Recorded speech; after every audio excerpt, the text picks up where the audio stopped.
ఆంధ్రప్రదేశ్ ప్రభుత్వం ఒక మంచి సాంప్రదాయానికి తెరదింపింది. ఇంతకుముందు రాజకీయ నాయకుల పేర్లు పెట్టేవారు పథకాలకు. ఇప్పుడు శాస్త్రవేత్తలు, సంఘ సేవకులు, స్వాతంత్ర సమరయోధులు, దేశం కోసం పోరాటం చేసి అలాంటి ఆదర్శనీయమైన వ్యక్తుల పేరిట రాష్ట్ర ప్రభుత్వ పథకాలను ఎన్డీఏ కూటమి ఈ రకంగా ఆలోచించేయటం ప్రజలు హర్షిస్తున్నారు.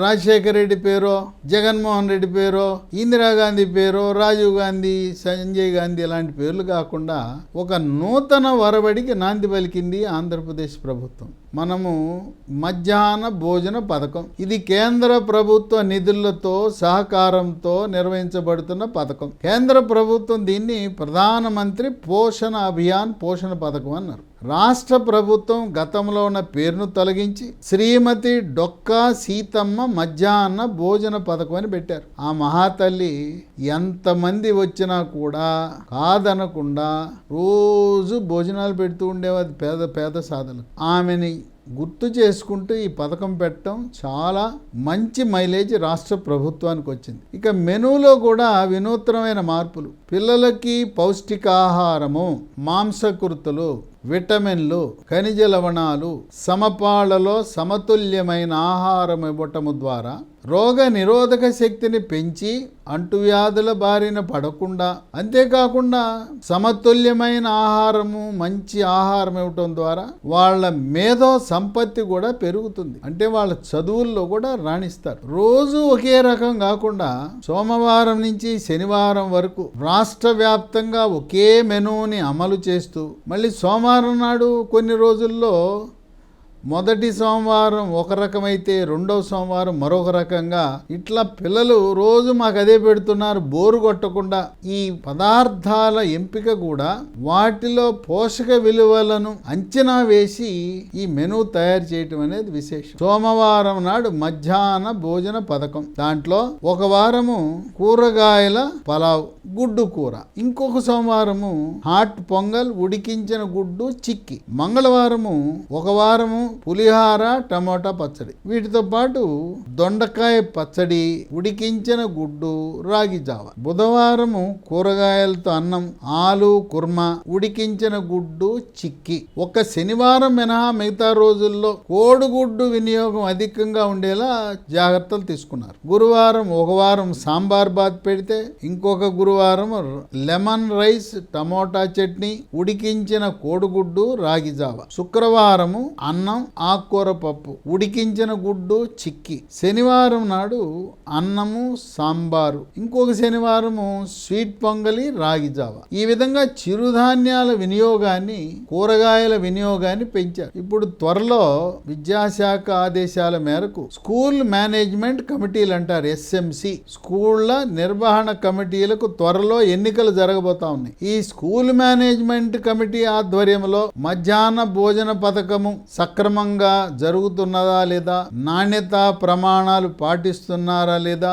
మెనూలో ఇచ్చిన విధంగా జరుగుతున్నదా లేదా అనే విషయము స్కూల్ మేనేజ్మెంట్ కమిటీ అధ్యక్షులు, సభ్యులు కూడా పర్యవేక్షించవలసిన అవసరం ఉంది. అన్నం పరబ్రహ్మ స్వరూపం, అన్నము వృధా చేయొద్దనే అంశాన్ని కూడా పిల్లలకు, టీచర్లకు ఒక ప్రధాన అంశంగా వాళ్ళకి మైండ్లోకి వెళ్ళే విధంగా ఈ అన్నాన్ని వృధా చేయకపోవటం అనే అంశాన్ని కూడా ఒక లక్ష్యంగా పాఠశాల విద్యాశాఖ వారు చేపట్టారు. విశేషం ఏంటంటే పథకం పేరు ఒక మహా తల్లి, మాతృమూర్తి, ఆమె చనిపోయి ఎంతో కాలమైన నేటికి కూడా ఉభయ గోదావరి జిల్లాల్లో ఆమె పేరు మరవలేదు.